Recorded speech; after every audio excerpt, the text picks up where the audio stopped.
मैं किसी धर्म की बुराई नहीं करता हूँ और न ही किसी धर्म को बढ़ावा देता हूँ। मैं किसी की भावनाओं को ठेस नहीं पहुँचाना चाहता। फिर भी यदि किसी को मेरी बातें अच्छी नहीं लगती हैं तो मैं हृदय से क्षमा प्रार्थी हूँ। जय मसीह के भाइयों बहनों, कैसे हैं आप लोग। आशा ही नहीं पूर्ण विश्वास है कि आप लोग स्वस्थ होंगे, शांति का अनुभव कर रहे होंगे एवं आनंदमय जीवन बिता रहे होंगे। भाइयों बहनों, अभी तक मैं एक विषय बता देता था, उस पर मैं बात करता था, बातचीत करता था, चर्चा करता था, बाइबल के वचन से उसको सपोर्ट करता था कि मैं ये कह रहा हूँ, ये बता रहा हूँ, ये बाइबल से है और ये बाइबल का वचन कहता है। भाइयों बहनों, आज मैं कोई एक विषय पे चर्चा नहीं करूँगा। मेरे पास अनेक विषय हैं और मुझको ऐसा लगता है कि आज का जो वीडियो है वो सबसे बड़ा, समय के हिसाब से, समय के नाप से सबसे बड़ा वीडियो होगा। और हालांकि मेरे पास इतना भी समय नहीं कि मैं अपनी पूरी बातें एक ही वीडियो में समाप्त कर सकूं या आपसे शेयर कर सकूं, लेकिन फिर भी कम से कम समय में अधिक से अधिक बातें बताने का, बातचीत करने का प्रयास करूंगा। हाँ, अगर मुझे शीर्षक देना हो आज के बातचीत के विषय का, वीडियो के विषय का, तो मैं शीर्षक दूंगा अपने मन की बात कहना, शेयर करना। ठीक भाई, वो समय जाया न करते हुए, समय को समझते हुए, आपके और अपने समय को ध्यान में रखते हुए आज की चर्चा को शुरू करते हैं। आज हम अपने इस लाइफ में जो मैंने सीखा है अभी, या मैंने यूट्यूब चैनल की जो यात्रा में सीखा है, या फिर जो मैं बाइबल के वचन से सीखा है, और या मैं जो अपने आसपास के लोगों के व्यवहार से सीखा है, उन सारी बातों पे मैं बात करूंगा एक एक करके। और बहुत सारी बातें आपसे बात करने के लिए, सबसे शुरुआत करने से पहले मैं आप सब लोगों का हृदय से शुक्रिया अदा करता हूं, दिल से धन्यवाद करता हूं कि आप मेरे वीडियोज को इतना लाइक कर रहे हैं, इतना चैनल ग्रोथ कर रहा है। मेरे अंदर जो मन में, मैं आपको बता ही नहीं सकता, मेरे पास शब्द ही नहीं है। मैं सिर्फ इतना कहूँगा कि जो आप प्यार हमें दे रहे हैं, जो सम्मान दे रहे हैं, सम्मान का मतलब अगर आप मेरे वीडियो को पसंद कर रहे हैं, लाइक कर रहे हैं, शेयर कर रहे हैं, सब्सक्राइब कर रहे हैं, कमेंट्स कर रहे हैं, और तो मैं बहुत खुश हूँ जो अपने चैनल की ग्रोथ से आप लोगों के आपको धन्यवाद देता हूँ कि आपने जो सहयोग दिया, प्यार दिया, जो वीडियो को लाइक किया, पसंद किया, मैं आपका बहुत बहुत शुक्रिया अदा करता हूँ। और इन सब का क्रेडिट, श्रेय मैं खुद नहीं लेना चाहता। आपने इतना प्यार दे रहे हैं, बहुत अच्छी बात है। आप लाइक करें, कमेंट्स करें, शेयर करें, सब्सक्राइब करें, बहुत अच्छी बात, लेकिन श्रेय मैं प्रभु परमेश्वर को अपने देना चाहता हूँ, क्योंकि इसका श्रेय परमेश्वर को ही मिलना चाहिए। और बस इतना कहूँगा। इसके बाद में आप अपना एक्सपीरियंस, अपना अनुभव शेयर करना चाहता हूँ। सबसे पहले जो क्रेडिट या श्रेय जो होता है, उसी से शुरुआत कर लेते हैं। जो मैंने सीखा क्या है कि हमेशा कभी भी सफलता का श्रेय खुद नहीं लेना चाहिए, क्योंकि अगर आप खुद श्रेय ले लेंगे तो फिर आपको आगे से कुछ नहीं मिलेगा। श्रेय शायद मिलना कम हो जाएगा, या फिर हो सकता है घमंड, एटीट्यूड आ जाए, और घमंड अच्छे अच्छे को गिरा देता है। बहुत प्रतापी शक्तिशाली राजा हुए हैं, उनको घमंड आया तो वो अर्श से फर्श पर आ गए। बहुत बड़े बड़े पावरफुल नेता, सरकारें, पैसे वाले व्यक्तित्व, बिजनेसमैन, या जो बहुत ऊंचाई तक पहुंचे और उन्होंने घमंड किया, वो नीचे आ गए। किसी ने कुछ नहीं उनको गिराया, नुकसान नहीं पहुंचा। खुद की उनका घमंड, ईगो, उनका सोच विचार अगर बदला तो वो अपने सोच विचार से, अपने ईगो से, अपने घमंड से खुद ही नीचे आ जाते हैं। भाइयों बहनों, अब मैं आपको बताता हूं कि श्रेय ना लेने का फायदा क्या होता है। अगर आप एक क्रिकेट टीम के कैप्टन हैं मैं इंटरनेशनल क्रिकेट की बात कर रहा हूँ। अगर आप क्रिकेट टीम के कैप्टन हैं और आपको जीत मिल जाती है, जीत जाते हैं, तो फिर आप अपना क्रेडिट अपनी टीम के सदस्यों को दीजिए कि भाई मेरी टीम ने बहुत अच्छा किया, इन सब ने बहुत अच्छी बैटिंग करी, बहुत अच्छी फील्डिंग करी, बहुत अच्छी बॉलिंग करी, तो मैं जीत पाया। अगर बाई चांस हार जाते हैं तो फिर जिम्मेदारी ले लीजिए कि मैं इनका जिम्मेदार हूँ, मैंने कुछ कमी रही और कुछ दिक्कतें समस्या है जिनकी वजह से मैं अपनी हार की जिम्मेदारी लेता हूँ। तो ऐसा कैप्टन क्रिकेट टीम का, मतलब इसकी तारीफ होगी कि बुराई? खैर जाहिर सी बात है कि उसकी तारीफ ही होगी, और क्योंकि वो तारीफ के लायक है, और जो तारीफ के लायक होता है उसकी तारीफ ही होती है। ऐसे ही अगर कोई टीम या कोई टुकड़ी, सेना की टुकड़ी है, उसका जो कमांडर है वो अगर बहुत अच्छा है तो अपनी टीम से वो बहुत अच्छी जंग जीत सकता है, अपने से कई गुना पावरफुल सेना के दुश्मनों की टुकड़ी को हरा सकता है भाई साहब। और मैं इसका एक उदाहरण देता हूँ कि किसी बहुत अच्छे व्यक्ति ने, सोच विचारने वाले, कहा है कि उस शेर की सेना को हराया जा सकता है जिसका सेनापति एक गीदड़ हो, और उन गीदड़ों की सेना को नहीं हराया जा सकता है जिसका सेनापति एक शेर हो। लीडर, कैप्टन या फिर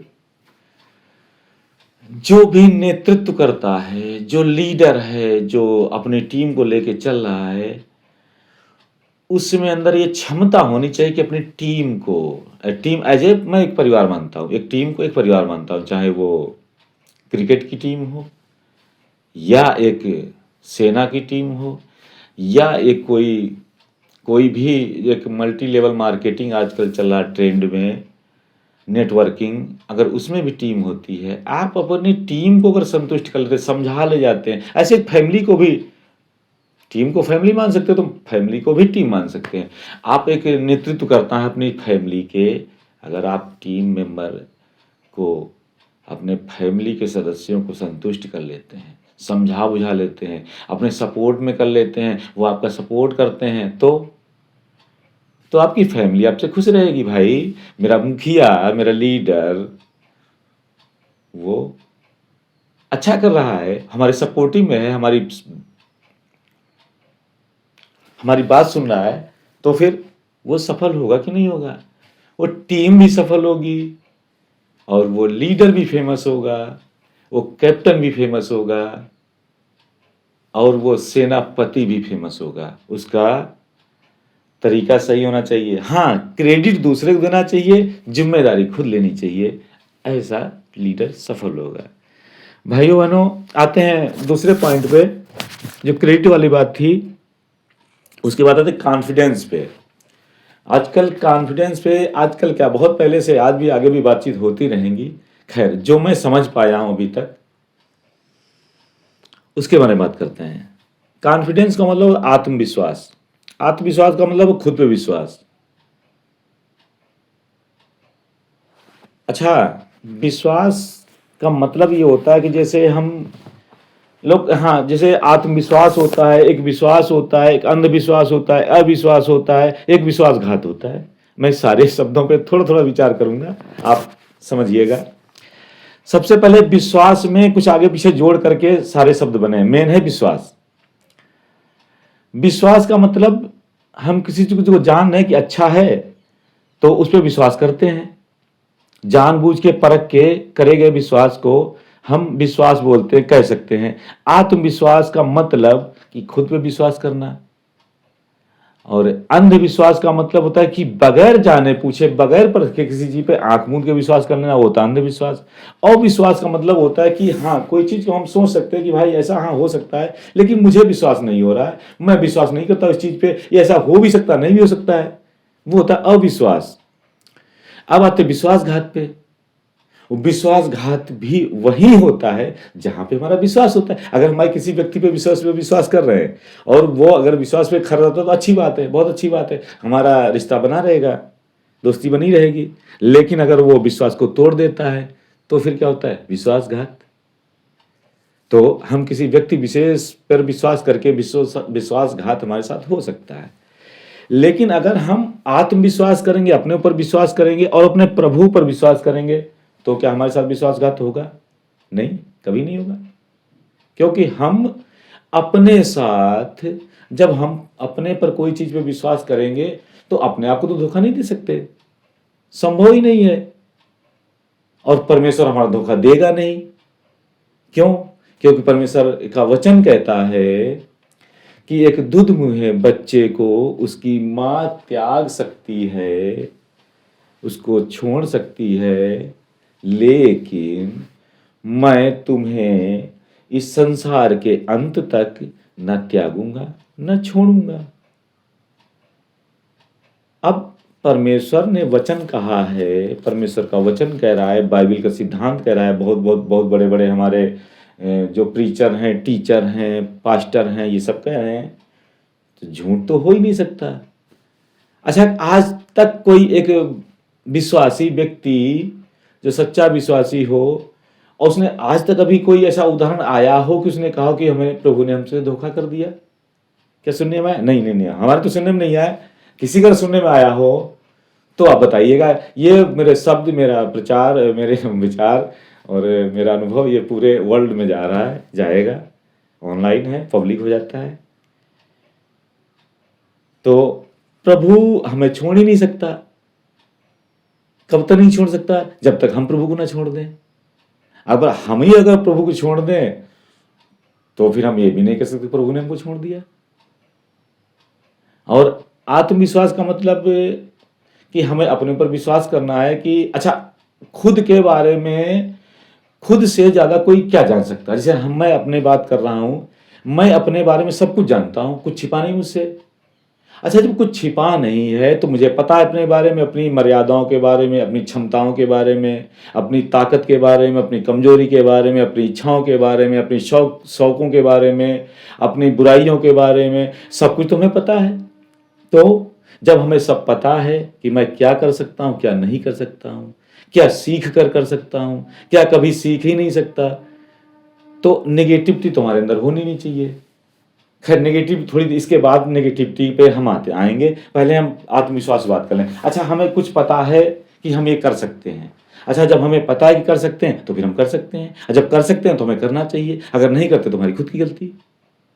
जब हमें पता है कि काम कर सकते हैं तो फिर हम कर डालेंगे। अच्छा, जब हमने विश्वास किया अपने ऊपर कि हम ये काम कर सकते हैं तो हम काम कर लेंगे। प्रभु पर विश्वास करके हम कहेंगे कि हम काम कर सकते हैं तो प्रभु हमारे साथ है, तो फिर हमारे पास ताकत, ऊर्जा, एनर्जी डबल हो गई। जब डबल हो गई तो काम भी डबल ऊर्जा से, डबल तेजी से होगा। मैं ऐसा विश्वास करता हूँ। मैंने एक्सपीरियंस किया है कि जो मैं विश्वास करके प्रभु पे काम करता हूँ वो मेरा हो जाता है। और भाइयों बहनों, अब आते हैं नेगेटिविटी पे, नकारात्मक पे। हमारा परमेश्वर पिता जो है वो ना सुनना ही नहीं चाहता। वो सिर्फ चाहता है कि आप जो चाहते हो हमसे मांगो, प्रभु यीशु मसीह के नाम से, मैं तुमको दूंगा, मैं पूरा करूंगा। बाइबल का वचन कह रहा है और मैंने इसको एक्सपीरियंस किया। मैं जो मांगता हूं वो मिलता है। हाँ, ये जरूर है कि जो मांगा वो मिल गया, विश्वास करना पड़ेगा। और उसको प्रकट होने में, दुनिया वालों को दिखने में हो सकता है कुछ समय लग जाए। क्योंकि एक किताब है बाइबल की, सबोपतेजक, उसमें लिखा है समय के बारे में कि हर एक चीज का समय निश्चित है। अच्छा, हमने मांग लिया परमेश्वर से हमें कि हमें फ्यूचर में हमें ये चीज चाहिए, हमने विश्वास कर लिया, हमें मिल गई।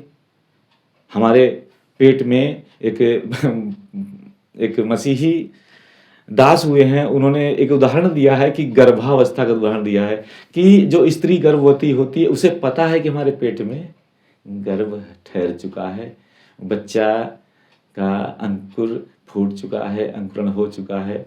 और बाकी दुनिया वालों को कुछ नहीं पता होता भाई साहब, भाइयों बहनों, बाकी दुनिया वालों को तो बहुत बाद में पता चलता है कि देख के उसको पता चलता है कि इसके पेट में बच्चा है, लेकिन उस स्त्री को पता होता है कि मेरे घर में बच्चा है। तो ऐसे भाई बहनों, हम जो मसीही हैं ना, हम लोग, तो हम लोग को अपना गर्भ धारण करना है उस चीज़ का जो फ्यूचर में चाहते हैं, और फिर विश्वास करते रहेंगे। समय आने पर वो चीज़ प्रकट हो जाएगी। अच्छा, समय 9 महीने का टाइम है। गर्भ धारण करने से बच्चा जनने तक के बीच का समय 9 महीने लगभग माना गया औसत। तो 9 महीने के बाद बच्चा होगा। जब बच्चा हो तो पूरी दुनिया देखेगी। जब पूरी दुनिया देखेगी तो फिर प्रत्यक्ष को प्रमाण की आवश्यकता नहीं। लेकिन ये तो खैर एक नियम कायदा कानून हो गया जो होता है। लेकिन जो हमारा नियम, बाइबिल का सिद्धांत विश्वास कहता है कि हम विश्वास करके मांगेंगे, विश्वास कर लेंगे कि हमें मिल चुका है, वो बाद में प्रकट होने को दिखेगा। अच्छा भाइयों बहनों, कभी कभी ये भी होता है कि हम विश्वास करके कोई चीज़ कर लेते हैं, मान लिया कि हमने तुरंत विश्वास किया कि भाई हमें ये मोटरसाइकिल चाहिए, हमने विश्वास किया मोटरसाइकिल मिल गई। वो लेकिन जब मोटरसाइकिल एक्चुअली विश्वास करने में और मानने में और मोटरसाइकिल असलियत में सामने आके खड़ी होने में थोड़ा तो समय लगेगा, क्योंकि गर्भावस्था का 9 महीने वाला नियम लागू होता है। अच्छा, इन 9 महीनों में हमने कहा नहीं मोटरसाइकिल नहीं मिल रही, पता नहीं प्रभु हमारी सुनेगी नहीं सुनी, प्रार्थना सुनेगी नहीं सुनी, तो हो सकता है कि हम अविश्वास पे आ जाएं। अविश्वास का मतलब गर्भपात। अगर 9 महीने से पहले हमें बच्चा चाहिए होगा और हम सोचेंगे हम बच्चा हम देखें या बच्चा हमें दिखे या बच्चा है कि नहीं है, अगर चेक करें तो क्या होगा, गर्भपात होगा। और गर्भपात में बहुत सारी समस्याएं थी भाइयों बहनों। खैर, इस पर ज़्यादा बात नहीं करेंगे। हम विश्वास पे आ रहे थे कि विश्वास से हमें सब कुछ मिलता है। मैंने अनुभव कर रहा हूँ। और विश्वास, अविश्वास, आत्मविश्वास, अंधविश्वास, इनके बारे में खैर बातचीत होगी। अब अगली बात आते हैं नेगेटिविटी पे। नेगेटिविटी पे मैंने अभी थोड़ा बोला था कि परमेश्वर हमारे ना नहीं सुनना चाहता। परमेश्वर को अगर हम पिता मानते हैं और वो हमारे परमेश्वर के बेटे बेटियां हैं, तो ना सुनना ही नहीं चाहता। ना का मतलब नेगेटिविटी, वो पॉजिटिविटी, सकारात्मकता यानी अच्छाई को सुनना चाहता है। अच्छा, हमारी प्रार्थनाएं होती हैं उल्टी। अब मैं आपको उदाहरण बता रहा हूँ। हमारी प्रार्थनाएं होती हैं उल्टी। हम चाहते हैं कि हम अमीर बने। मैं पैसे वाली अमीरी की बात नहीं कर रहा हूँ, पैसे वाली भी अमीरी होती है, लेकिन उसके साथ साथ बहुत सारी अमीरी होती है। पैसे के साथ साथ तो अमीर हो ही जाएंगे, लेकिन उसके साथ साथ कौन सी अमीरी होनी चाहिए? हमें विश्वास की अमीरी होनी चाहिए। मतलब हमारे पास विश्वास होना चाहिए अच्छी खासी ठीक ठाक मात्रा में। हमारे पास कॉन्फिडेंस, आत्मविश्वास और प्रभु पर विश्वास की भी अमीरी होनी चाहिए। हमारा स्वास्थ्य जो है, स्वास्थ्य की भी अमीरी होनी चाहिए। हमारे पास वचन जो हमारा सब कुछ है, बाइबल का वचन, उसकी भी अमीरी होनी चाहिए। उसका मतलब हमें वचन की जानकारी होनी चाहिए कि हमारा परमेश्वर का वचन क्या कहता है, बाइबल का वचन क्या कहता है। अच्छा, तो हम सब कुछ अमीर मान लिया, हमने अमीर हो गए, हर बात में अमीर हो गए। बाइबल का एक वचन कहता है कि प्रभु के राज्य और धर्म की खोज करोगे तो सारी वस्तुएं मिल जाएंगी। तो सारी वस्तुओं के पीछे अगर भागेंगे, अगर पैसे के पीछे भागेंगे, भाइयों बहनों, पैसा नहीं मिलेगा। मिल भी गया तो उसका कोई मतलब नहीं, क्योंकि वचन कहता है कि तुम 2 लोगों के साथ एक साथ सेवा नहीं कर सकते। या प्रभु की सेवा कर लो या फिर पैसे की सेवा कर लो। पैसे की सेवा करोगे तो प्रभु छूट जाएगा, लेकिन प्रभु की सेवा करोगे तो पैसा भी मिलेगा, सब कुछ मिलेगा। और सारी चीज़ें ज़रूरतें तुम्हारी पूरी होगी, क्योंकि प्रभु परमेश्वर हमारा ख्याल रखता है। वो जानता है कि हमें किन चीज़ों की आवश्यकता है और वो हमें उन चीज़ों की आवश्यकताओं की पूर्ति करता है। अब आते हैं प्रार्थना हमारी उल्टी कैसे होती है। उल्टी प्रार्थना कैसे होती है? हम चाहते हैं कि हमें कोई चीज़ चाहिए। जैसे हम कहते हैं कि हम कोई बीमारी से ग्रस्त हैं, तो हम कहते हैं कि हम चंगे हो जाएं। ये तो ठीक प्रार्थना है। अगर हम ठीक ठाक हैं तो कहते हैं, अगर हमने कहा कि प्रभु परमेश्वर हम बीमार ना होने पाए। अच्छा, हम चंगे ठीक ठाक हैं, जैसे हैं वैसे आपने बरकरार रखा, उसका धन्यवाद देंगे, वैसे बने रहे, ये प्रार्थना सही है? या हम कहें कि हम बीमार ना हो जाएं? अच्छा, प्रभु ने ना सुनने नहीं चाहता, वो ना पे ध्यान ही नहीं देता, नेगेटिविटी उसको पसंद ही नहीं है, तो उसने बीमार सुना। अब अच्छा, हम प्रभु के बच्चे हैं, परमेश्वर के बेटे बेटियां, हमने वर्ड लिया बीमार, अब ना सुनना नहीं चाहता, उसका बीमार। हमारा बेटे बेटियां हमारी बीमारी की बात कर रहे हैं, चलो अच्छा इनकी मन की बात रख लेते हैं। अब प्रभु परमेश्वर लॉ ऑफ अट्रैक्शन जो नियम होता है। अब बीमार के हम खुद बने हुए, पहाड़ को हटने की रोड हम खुद ही बने हुए हैं। आप गलती देते हैं कि परमेश्वर ने मेरी प्रार्थना सुनी कि नहीं सुनी। अरे भाई, जो शब्द हमारे हैं, जो वचन है, जो मुंह से बोला गया, अच्छा हम मुंह से जो बोलते हैं वो दूसरे अगर 6 फीट की दूरी पे खड़ा है या 2 फीट की 3 फीट की दूरी पे खड़ा है, हम वचन बोलेंगे, उस तक पहुंचने में कितनी दूरी तय करनी पड़ेगी शब्दों को, हमारे वचनों को, जितनी दूरी पे खड़ा है। लेकिन हम खुद से अगर बोल रहे हैं तो हमारे कान तक पहुंचने में कितनी दूरी है, 6 इंच की। तो हमें पॉजिटिव बोलना है, दूसरे से भी खुद से भी नेगेटिव बोलना ही नहीं है। हम अगर खुद से पॉजिटिव बोलेंगे तो हमारे साथ पॉजिटिव होगा, नेगेटिव बोलना ही नहीं है। नेगेटिव मतलब शैतान। अगर हम नेगेटिव बोलेंगे मतलब शैतान को हम बढ़ावा दे रहे हैं, पॉजिटिव बोलेंगे परमेश्वर को बढ़ावा दे रहे हैं। भाइयों बहनों, ये हो गई नेगेटिविटी की बात। बहुत समय जल्दी जल्दी बीत रहा है, मैं जल्दी जल्दी ख़त्म करने की कोशिश करता हूँ और मैं कोशिश करूँगा कि आधे घंटे के लगभग का वीडियो बने। उसकी बाकी बातें अगले वीडियो में पार्ट 2 में मैं डालूंगा। खैर अभी 20 मिनट के लगभग टाइम हुआ है, मैं 10 मिनट में जल्दी जल्दी समाप्त करना चाहता हूँ आज का जो टॉपिक है। अच्छा हाँ, अब आते हैं प्रार्थना पे। हमारा वचन कहता है कि 2 या 2 से अधिक लोग हो करके एक मन से जब इकट्ठे होते हैं, प्रार्थना करते हैं, तो प्रभु उनकी सुनता है। बात बिल्कुल साइंटिफिक है। मैं शायद कहा कि नहीं इससे पहले कि जो बाइबिल है वो बिल्कुल साइंस के बेस पे है, विज्ञान पे आधारित है। वो मैंने अनुभव किया, मैं किसी की दूसरे की बात नहीं कह रहा हूँ। जो मुझे प्रकाशन मिला है, जो मैंने अनुभव किया, उस बेस पे बोल रहा हूँ कि विज्ञान जो बाइबिल का वचन है वो साइंस के नियमों पर, साइंस पे, प्योर साइंस है बाइबिल। कैसे, आइए बात करते हैं कि एक मन होने का मतलब है, एक मन जब एक व्यक्ति का होगा तो एक मन तो एक ही रह गया। अगर 2 व्यक्ति हैं तो फिर एक मन होने का मतलब है, फायदा है। कैसे, अब जैसे एक मन वाले हम अकेले हैं, हमारे साथ दूसरा कोई नहीं है। अच्छा, हम गलत है कि सही है, हम कैसे डिसाइड कर पाएंगे? अब आए थे 2 जन पे। अगर 2 जन हैं, चाहे पति पत्नी हो, चाहे कोई भी 2 जन हो, एक मन का हो। अरे अगर व्यक्ति की शादी हो गई है, शादीशुदा है और बच्चे नहीं भी हैं, कोई साथ में नहीं प्रार्थना में, और दोनों लोग एक मन होकर प्रार्थना कर रहे हैं, तो वो प्रार्थना सफल होगी। कैसे? अगर मान लिया पत्नी कुछ गलत है तो पति समझाएगा, भाई समझो ये गलत है। अगर पति गलत तो पत्नी समझाएगी, तो गलती दूर हो गई। लेकिन एक ही लोग है, एक मन से प्रार्थना हो रही है, तो फिर अगर गलत है तो बताएगा कौन? कोई बताने वाला नहीं है। तो हम अकेले वाला व्यक्ति एक मन होकर प्रार्थना, अकेले होकर प्रार्थना कर रहा है, एक मन तो एक ही है, और गलत है किसी को समझाने वाला नहीं, तो फिर गलती हो सकती है। इसलिए कहा गया एक मन। अच्छा, परमेश्वर ने पहले आदम को बनाया, पुरुष को बनाया। उसे लगा कि नहीं, कुछ इसके साथी होना चाहिए, इसका पार्टनर होना चाहिए, तो उन्होंने उस पुरुष के ही हड्डी से हव्वा को बनाया, स्त्री को बनाया, उसका पार्टनर बनाया, जोड़ीदार बनाया। अच्छा, पुरुष को ये सोचना चाहिए, मानना चाहिए कि ये मेरा ही शरीर का हिस्सा है, जो वो होता ही है। अर्धांगिनी कहा गया है, आधा अंग कहा गया है, हमारे हड्डियों की हड्डी, हमारे मांस का मांस है। तो फिर उसका ख्याल भी रखना हमारा फर्ज बनता है, समझाना हमारा फर्ज बनता है। और स्त्री की ये जिम्मेदारी होती है कि ये मेरा जन्मदाता है। परमेश्वर तो खैर है ही है, लेकिन हम निकले कहाँ से? स्त्री कहाँ से हुई है? पुरुष से पैदा हुई है। स्त्री पुरुष से पैदा हुई है, और स्त्री पुरुष से ही पूरी दुनिया चल रही, सृष्टि चल रही है। तो स्त्री की जिम्मेदारी है कि अपने पुरुष की बात मानना, उसके अधिकार में रहना, उसके नियंत्रण में रहना। जैसे बाइबल में वचन कहा गया है कि जैसे कलीसिया और मसीह सिर है, कलीसिया बॉडी है। सिर मतलब गर्दन के नीचे का हिस्सा, कलीसिया बॉडी है, मसीह सिर है। वैसे ही पति पत्नी में, पति सिर है और पत्नी बॉडी है। मसीह की तुलना पति से, कलीसिया की तुलना स्त्री से। तो अगर पति के नियंत्रण में स्त्री काम करेगी तो अच्छा होगा।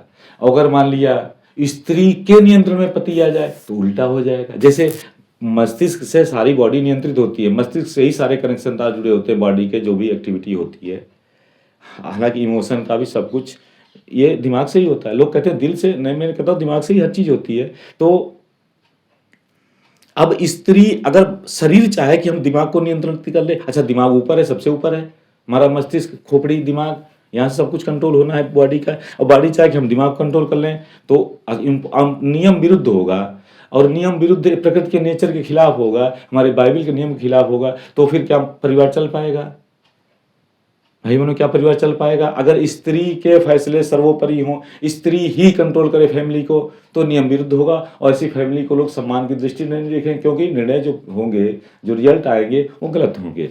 अगर परिवार में पति के नियंत्रण में पति अपने फैमिली बच्चों को कंट्रोल कर रहा है, ये मैं नहीं कर रहा हूँ कि तानाशाही करे, बात सुननी ही नहीं पत्नी क्या बच्चों की, नहीं, सुनना भी है, प्यार भी करना, समझाना भी है, कौन बात माननी कौन नहीं माननी, उसको स्वयं अपने स्वविवेक से निर्णय लेना होगा, तो परिवार स्वर्ग बनेगा, सुखी बनेगा। अच्छा, पत्नी की हर बात मान ली हमने, हालांकि नहीं माननी चाहिए, ना मान सकते हैं, और मान लिया कोई व्यक्ति मान रहा है हर बात, तो फिर सही भी मानेगा गलत भी मानेगा, और जो गलत मानेगा, जब गलती का रिजल्ट आएगा तब पत्नी क्या कहेगी, तुम्हारे पास दिमाग बुद्धि नहीं थी, हमने कहा तो कुछ जड़ हो गया, तो फिर पत्नी की गलती आएगी। पत्नी की हर बात मानने के बाद अगर कोई रिजल्ट गलत आता है तो पत्नी पति की ही गलती देगी।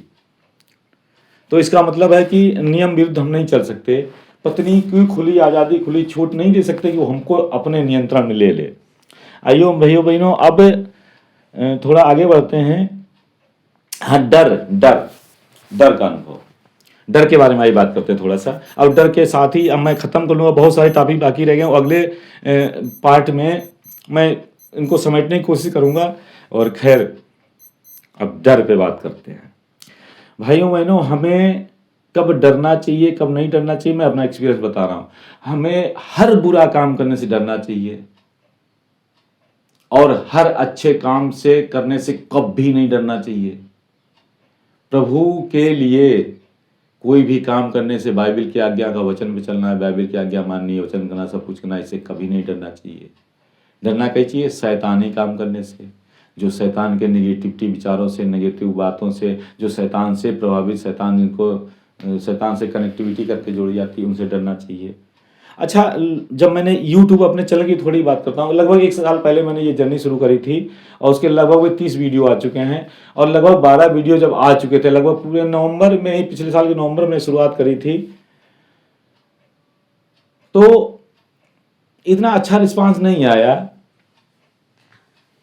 और कुछ भ्रामक स्थिति फैल गई मेरे वीडियोज़ के बारे में, मेरे चैनल के बारे में। तो कुछ लोगों ने मेरे सलाह दी कि भाई अब चैनल पे वीडियो अपलोड करना बंद कर दीजिए, और ये आपको नुकसान कर सकता है, या कुछ भ्रामक स्थिति फैल सकती है, आपको कुछ भी हो सकता है, या जो भी। खैर, मेरे शुभचिंतकों ने बताया, मैंने ठीक है भाई, बंद कर देते हैं, क्या दिक्कत है, तो मैंने बंद कर दिया। करीब 12 वीडियो के बाद 5-6 महीने, कम से कम 5 महीने तो मैं बंद रहा, बिल्कुल शांत रहा, मैंने कोई एक्टिविटी नहीं दिखाई। लेकिन 6 महीने के उपरांत 2 लोगों ने मुझसे मिल के कहा, एक मेरा सपोर्टिव शुभचिंतक आया और एक मेरा विरोधी आया। अब ऐसा मुझे लगा कि एक विरोधी मेरा मजाक उड़ाने आया, और एक मेरा सपोर्टिव जो वाकई में मेरे विचार वीडियो से फायदा उठाना चाहता था, जिसको अच्छा लगा, वो सपोर्टिव आने चल। उस 2 व्यक्तियों ने एक ही बात कही, भाई तुम्हारे चैनल पे वीडियो अपलोड करे थे, अब क्या हुआ, क्यों नहीं डाल रहे वीडियो, बंद क्यों कर दिया? तो मैंने सोचा कि मैं जो काम कर रहा था, कि मैंने काम जर्नी शुरू करी थी, लोगों की नज़र उस पर है। अगर नज़र नहीं होती तो जो जिसको मैं सपोर्टिव समझ रहा हूँ व्यक्ति, वो आके नहीं कहता कि यार तुमने वीडियो अच्छे से डाल रहे थे, काहे बंद कर दिया। और एक नेगेटिव वाला व्यक्ति आके कह रहा है कि यार मजाक उड़ाने चक्कर है, क्यों भाई वीडियो बंद कर दिया तुमने डालना, क्या हुआ, क्यों नहीं वीडियो डाल रहे हो? तो मैंने रियलाइज किया, एहसास किया कि दोनों व्यक्ति एक ही बात कर रहे हैं कि आप वीडियो क्यों नहीं डाल रहे हैं। मैंने कहा ठीक है भाई, ठीक है, कोई बात नहीं। इसका मतलब मैंने रियलाइज किया, एहसास किया कि कुछ लोग हैं जो नज़र रखे हुए हैं मेरे वीडियोज पे, मेरे चैनल पे, मेरे एक्टिविटी पे। मैंने कहा अपने हाथ का काम है, और मुझ में किसी की कोई ज़रूरत नहीं, किसी की सलाह लेने की ज़रूरत नहीं है, किसी की हेल्प लेने की ज़रूरत नहीं, सारी टेक्नोलॉजी सब कुछ मुझे पता है, और मैं वीडियो फिर स्टार्ट करूँगा। भाइयों बहनों, ये मेरा दूसरी पारी थी यूट्यूब जर्नी की, दूसरी पारी, सेकेंड पारी मैंने शुरू की। और सेकेंड पारी में भाइयों बहनों, आप विश्वास नहीं मानेंगे कितना ज़बरदस्त रिस्पांस मिला है आप लोगों की तरफ से। मैं बताने कुछ आंकड़े बताना चाहता हूँ, आंकड़े बता के मैं समाप्त करूँगा। करीब 30 वीडियो अभी तक हो चुके हैं और 12 वीडियो को पॉज लिया, तो 12 के मतलब 30 में से 12 कम करे 18 नहीं, 18 वीडियो पॉज के बाद आए हैं। और उन जो 12 वीडियो में से एक वीडियो यूनिक थॉट्स करके नाम है, यूनिक थॉट्स, वो वीडियो वायरल हुआ था, 3000 प्लस करीब व्यूज आए थे, बहुत अच्छी खुशी मिली, लेकिन उतना रिस्पांस नहीं मिला जितना मुझे लगा कि मिलना चाहिए। तो ये मेरी भी गलती हो सकती है कि मैं थोड़ा लालच में आ गया कि लोग मेरी वाहवाही करेंगे, तारीफ करेंगे, और इतना नहीं हुई तो मैंने, और किसी ने कहा भी कि अब भाई बंद कर दो, तो मैंने बंद कर दिया। तो भाई मैंने पूरे 30 वीडियोज में अभी 1 साल में करीब 1 हफ्ता पहले मेरे पास यूट्यूब की तरफ से एक नोटिफिकेशन आया कि आपके 100 घंटे पूरे होने की बधाई दी, और उसके मैं वर्ड बता रहा हूँ, उसमें लिखा क्या था, लिखा था, हेडिंग लिखी थी, मतलब डार्क ब्लैक से लिखा था, people are loving your video, you have hit 100 hours of watch time, well done. मतलब पूरे साल में 100 घंटे भाइयों बहनों जब मेरा हिट हुआ है। और उसके पहले एक दिन नोटिफिकेशन आया था, मतलब नोटिफिकेशन नहीं, आंकड़ों में मैंने देखा था कि 1 महीने में लगभग 50 घंटे वीडियो देखा गया। अच्छा, जब 1 महीने में 50 घंटे मेरा वीडियो देखा जा सकता है और पूरे साल में 100 घंटे देखा गया, तो भाई मैंने ज़्यादा मैं नहीं बताऊंगा, आप सब लोग समझदार हैं, मैं आगे नहीं बात करूंगा, और लगभग आधा घंटा हो गया है। तो भाई मैंने थोड़ा जो आंकड़े जो बच्चे हैं थोड़ा बहुत मैं बताना चाहता हूँ। एक बार मैं देख रहा था आंकड़े यूट्यूब के अपने वीडियोज के बारे में, तो उसमें जो एवरेज व्यू ड्यूरेशन, यानी कोई वीडियो एवरेज कितने समय देखा गया है, वो वीडियो टोटल वीडियो के समय से ज्यादा दिखा रहा था। हमने कहा हाउ दैट पॉसिबल, ऐसा कैसे हो सकता, असंभव है। एक वीडियो 8 मिनट का हो और उसका एवरेज व्यू ड्यूरेशन अगर 8.5 मिनट दिखा रहा तो विश्वास ही नहीं होगा। खैर, वो उनकी टेक्निकल प्रॉब्लम थी, अपडेट नहीं हुआ था, इसलिए वो दिखा रहा था ज्यादा। ये मैं आपके प्यार की बात कर रहा हूं, जो आपने प्यार और सहयोग दिया है, समर्थन किया मेरे वीडियोज का। और खैर अभी हाल फिलहाल के, हाँ, जो डर की मैंने शुरू करी थी, अच्छा कुछ लोगों ने मुझको डराया कि भाई 2, 4, 5 मिनट के वीडियो डालो, लोग डर के भाग जाते हैं। क्यों? क्योंकि उनके पास समय नहीं है। तो मैंने कहा समय तो सबके पास 24 घंटे ही होते हैं, किसी के पास 24 घंटे ज़्यादा नहीं, चाहे मोदी हो, हमारे प्रधान के माननीय सम्माननीय प्रधानमंत्री मोदी जी हों, या हमारे अमेरिका के राष्ट्रपति हों, या एक रिक्शा चलाने वाला भिखारी हो, सबके पास 24 आवर्स है। प्रभु परमेश्वर ने, नेचर ने भेदभाव नहीं किया है। हाँ, ये अलग बात है कि हमें अपने समय का सदुपयोग कैसे करना है, कहाँ समय देना, कहाँ नहीं देना, हमें डिसीजन लेना पड़ेगा। बात रही डर की, लोगों ने कहा कि वीडियो कम वाले डालो, ज़्यादा नहीं डालो। तो मैंने एक वीडियो आधे घंटे का भी डाला था दीपावली के इर्द गिर्द, शायद पहले, हाँ दीपावली पहले मैंने डाला था, how make a balance in family. वो आधे घंटे से ऊपर का वीडियो था, और मैं भाइयों बहनों कह रहा हूँ कि उसको जबरदस्त सफलता मिली। उस सारे रिकॉर्ड जो पीछे का था, एक वीडियो से दूसरे नंबर पहुंच गया। जो पहले वीडियो था, एक यूनिक थॉट्स, जो 30,000 व्यूज आए, करीब 30 घंटे का उसने वॉच टाइम दिया, उसके दूसरे तीसरे नंबर पे वो वीडियो आ गया जो आधे घंटे का वीडियो था। तो मेरा वो डर निर्मूल साबित हुआ, और लोगों जो डरा रहे थे वो भी गलत साबित हुआ। और उसमें मैंने बताया है कि पति पत्नी के रिश्ते और परिवार को कैसे बैलेंस संतुलित रखा जा सकता है। तो हमें डरना नहीं चाहिए। तो मैं ये दूसरा वीडियो बना रहा हूँ जो आधा घंटा पार कर रहा है, और मुझे लालच नहीं है, मुझे कुछ नहीं है, मैं सिर्फ एक अच्छी बात बताना चाहता हूँ। अब आधे घंटे का टाइम हो रहा है लगभग, और मैं नहीं चाहता हूँ कि बहुत ज़्यादा लंबा वीडियो हो जाए। हालांकि अभी ग्रोथ है, एक 5 साल के बाद लगाया जाता है, उसका 5 साल का जैसे फल आने का, अगर मान लीजिए 5 साल बाद फल लाएगा और बाग लगाना है, तो 5 साल तक हमें केयर करनी पड़ेगी। हर चीज़ की सुविधा रखना, पहले पौधे लगाएंगे, खाद भी डालेंगे, पानी ध्यान का, धूप का ध्यान रखना पड़ेगा, कीड़े का ध्यान रखना और बीमारी को ध्यान रखना पड़ेगा, उस पर कीटनाशक डालना पड़ेगा। सब कुछ ध्यान देने के बाद सब कुछ अगर ठीक ठाक रहा तो 5 साल बाद फल आएगा। और हम अगर आज लगा दें बाग, पौधे लगा दें, और 1 महीने बाद या 1 साल बाद सोचेंगे फल नहीं दिख रहा है, लग रहा है कि हमारी प्रार्थना स्वीकार नहीं हो रही है, लग रहा पता नहीं प्रभु ने सुना किसी से नहीं। देखिए, मैं कनेक्टिविटी बिठा रहा हूँ प्रार्थना के रिजल्ट आने में और एक बाग लगाने के रिजल्ट आने में, दोनों की सेम प्रोसेस है। तो हमें प्रोसेस पे ध्यान देना पड़ेगा, और प्रोसेस पे ध्यान देते फल लगेगा। भाई बहनों, मैं अब थोड़ा जल्दी बोल रहा हूँ, वीडियो समाप्त कर रहा हूँ। खैर, जो हर यूट्यूबर बोलता है वही मैं फिर बोलूँगा। अगर आपको वीडियो अच्छा लगा हो तो इसे शेयर करें, लाइक करें, कमेंट्स करें। अगर आप मेरे चैनल पर नए हैं तो इस चैनल को सब्सक्राइब कर लें, ताकि कोई भी नया वीडियो अपलोड होते ही आपको नोटिफिकेशन पहुंच सके। हाँ, मैं एक आंकड़ा बताना भूल गया हूँ, मेरे करीब 200 के लगभग सब्सक्राइबर हो चुके हैं, 184 हैं, और सब्सक्राइबर अब अपने आप हो रहे हैं। ऑटोमेटिक लोगों को अच्छा लग रहा है और सब्सक्राइब कर रहे हैं, इसका मैं आपका धन्यवाद करता हूं। जिन्होंने अपने आप किया है और जिन्होंने मेरे कहने से किया, उनको सबको धन्यवाद देता हूं। और मैं अपने वीडियो को यहीं पर पॉज करता हूं, बंद करता हूं। जय मसीह भाइयों बहनों।